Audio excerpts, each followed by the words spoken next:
থেকে ধার নিয়ে চালের ব্যবসা শুরু করো, বুঝলে?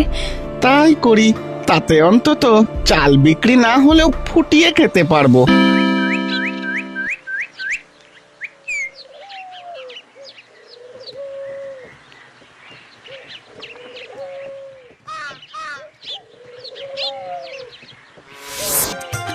গিন্নি গো, গিন্নি, মহাজনের কাছ থেকে ধার করে চাল কিনে এনেছি, এবার এটা দিয়েই ব্যবসা শুরু করব।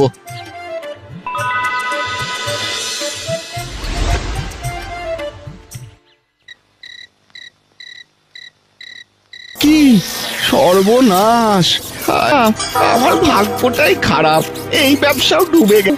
ওগো, এত উতলা হয়েও না, এত সহজে ভেঙে পড়ো না। বিপদের সময় মাথা ঠান্ডা রাখতে হয়। তুমি একটু শান্ত হও, একটু শান্ত হও। কিভাবে ঠান্ডা রাখবো গিন্নি? হ্যাঁ, দেখতেই তো পাচ্ছ সব চলে গেল। এবার মহাজনকে টাকা শোধ দেবো কিভাবে?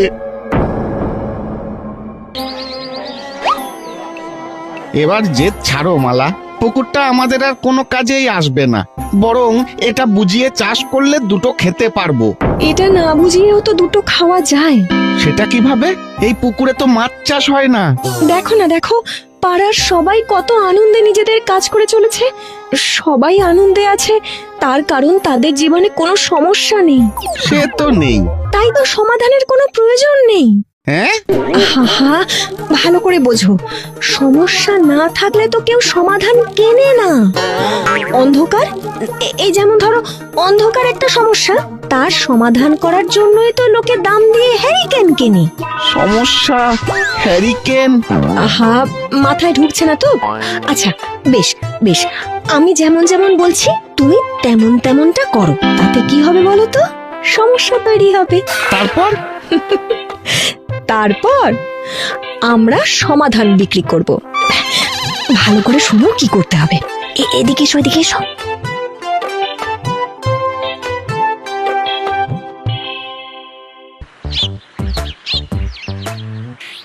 এটা কি গো?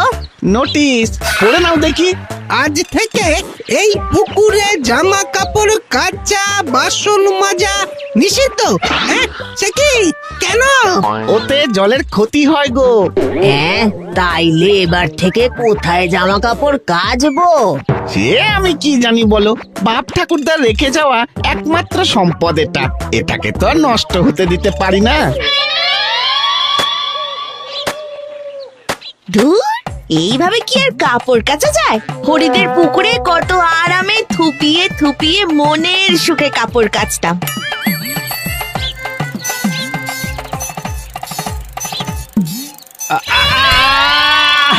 আরে গেলাম গেলাম গেলাম, বাপরে বাপ!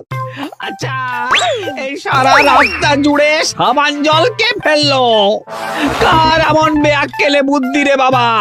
ওরে বাবা রে, কোন বাড়ি থেকে গড়াচ্ছে এই সাবান জল? কেন, হয়েছেটা কি? হ্যাঁ, এই চোখে কি কম দেখো নাকি? হ্যাঁ, কি হয়েছে দেখতে পাচ্ছ না? তোমার কাপড়